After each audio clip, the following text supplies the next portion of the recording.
En réponse à la première mission de prospection et d'évaluation des besoins des populations du Nord victimes d'inondations, le gouvernement, à travers le Premier ministre, chef du gouvernement Anatole Kouliné-Makosso, avec l'appui des partenaires publics et privés, a procédé à la livraison d'un convoi humanitaire sous la présence des chefs de mission diplomatiques représentant les agences du système des Nations Unies, des parlementaires, responsables d'ONG et ambassadeurs, tous venus témoigner leur solidarité aux victimes de ces populations du Nord. Plus de 80 agents humanitaires accompagnent ce convoi à destination des localités de Betou, Ifondo, Dongu, en passant par Epena-Yenyele, Liranga, Boanyela, Bokuma, jusqu'à Lukolela, Mosaka et Makoti-Poko. Après avoir fait le tour du navire avec toute sa délégation, le Premier ministre a lancé le départ du convoi à travers ce geste symbolique.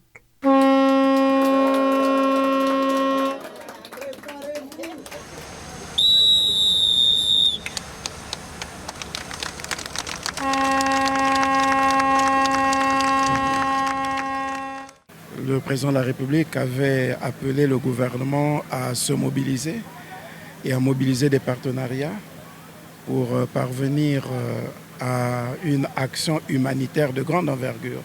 Un plan d'urgence avait été mis en place et au Conseil de ministres dernier, il avait aussi été retenu que très vite, cette action humanitaire soit déployée. Le gouvernement a procédé par une mission de prospection. Nous avons reçu le retour des populations. On a évalué leurs besoins et avec l'aide de l'ensemble des partenaires que nous remercions, publics comme privés, nationaux comme étrangers, les partenaires au développement, partenaires bilatéraux comme multilatéraux, nous avons essayé de mobiliser cette grande quantité de vivres et de non-vivres que nous mettons à la disposition des populations riveraines du fleuve dès maintenant. Ce convoi composé de vivres et non-vivres, notamment des médicaments et des kits scolaires, ne sont pas uniquement destinés aux riverains fluviaux. Ça ne s'arrête pas aux populations riveraines du fleuve.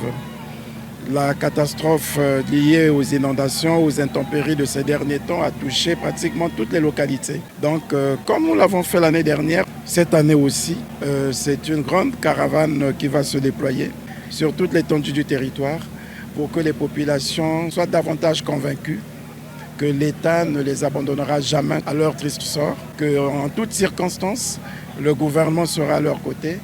Telles sont les instructions que nous avons reçues de M. le Président de la République. Présents au départ du convoi humanitaire, les députés de Makoti-Poko et de Mosaka 2 n'ont pas caché leur satisfaction. En voyant ces 3 bateaux remplis de vivres secs ou frais, c'est une très bonne chose. C'est ce que la population attendait depuis près de...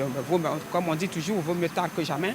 C'est ce que la population attendait depuis près de 2 mois. Donc aujourd'hui, c'est une joie pour nous de voir que les bateaux sont remplis pour apporter à Makoti-Poko ou à Mosaka, Lukolela, Liranga, les gens qui attendaient. Pour nous, c'est une satisfaction, mais une satisfaction d'étape. Parce que cette réponse, vous l'avez dit, c'est une réponse humanitaire par rapport à tous les problèmes, tous les impacts qui ont été posés. La réponse ici, c'est ce que les populations attendent, le palliatif que les populations attendent.